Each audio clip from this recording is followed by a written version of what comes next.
SubhanAllah, look at this graveyard. It's green, it's flush, but you don't see a lot of animals here. Now you'll notice in the Muslim graveyard, there'll be geese that will be coming. But if you go to the non-Muslim side, no animal goes there. The geese don't even go there. They stop at the Muslim side. Why? Because they can hear those people being punished. May Allah protect us from the punishment of the grave.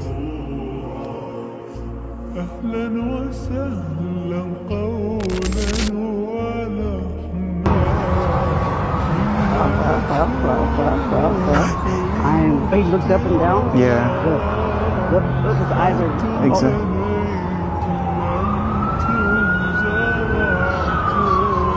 Her behavior just changed and now she's nuts. What happened?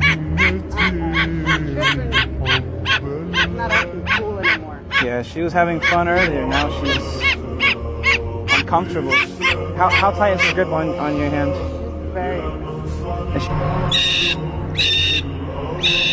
Yeah, she is looking down.